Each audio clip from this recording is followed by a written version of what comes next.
guys, it's Jessica Leichtweisz, CEO of Hope Education Service. I am coming to you from my car today, so excuse the video, but I wanted to get this information out to you. I'm helping families just like yours in the field today, right? Working with kids directly. So today I want to talk about the number one reason why behavior plans fail. This is a common mistake I see therapists and teachers making all the time, which is why I wanted to go on here and correct it. So now I also did a blog post on this. So if you like to read things, if you want a little more information, check out my website, hopeeducationservices.com, and look at the blog. All right, so here's the reason. Now, anytime that you get, oftentimes, right, whether your child has autism or not, kids tend to do things that parents don't want them to do. So that's just a given. Now, sometimes it can be really easy to correct those behaviors. You know exactly what you're supposed to do. And sometimes it can be difficult, especially for a child with autism, especially if communication is an issue. They can do some things we don't want them to do. They could be crying a little bit. They could be, engaging in aggressive behaviors, attention-seeking behaviors. And so sometimes you'll know what to do intuitively. And sometimes you'll go reach out for someone just like me, a behaviorist, who can write a behavior plan to help you figure out what you're supposed to do. So here's the mistake that people make. Oftentimes they'll focus on what they do not want a child to do rather than what they do want a child to do.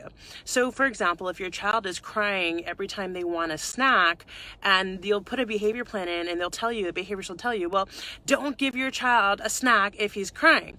Now here's the thing I want you to know as a parent, and I really want you to pay attention to this. If your child with autism is crying, chances are it's not because they're naughty, it's not because they're bad, it's not because you're not strict enough, it's not because they just need more discipline, it's not because you're doing something wrong as a parent, it's because it's their way of communicating.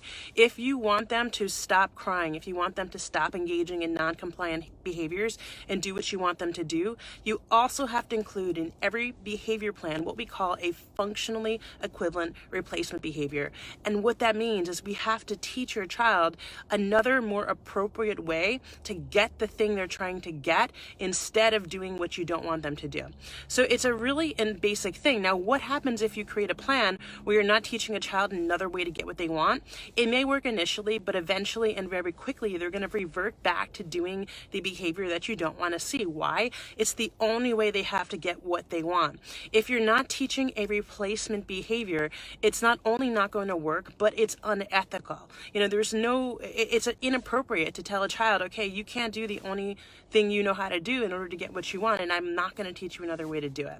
So make sure if you're doing a behavior plan, you're not only working on correcting a behavior once it occurs, you're not only trying to eliminate a behavior, but you're trying to figure out why your child's engaging in the behavior that you don't want to see and teach them a more appropriate thing to do. That's the only way any behavior plan is going to work. So I really hope this was a helpful video.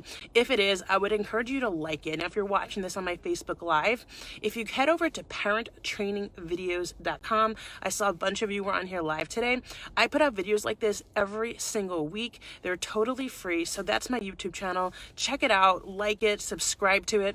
I love to answer your questions. Now, this actual year, it's a brand new year. I'm doing something a little bit different. Every week is going to have a theme.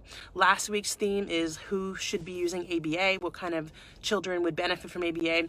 This week's theme is around behavior plans. So my blog posts, my YouTube videos, everything, the podcast I do, everything is going to be around that topic. So check that channel out. Make sure you subscribe to it.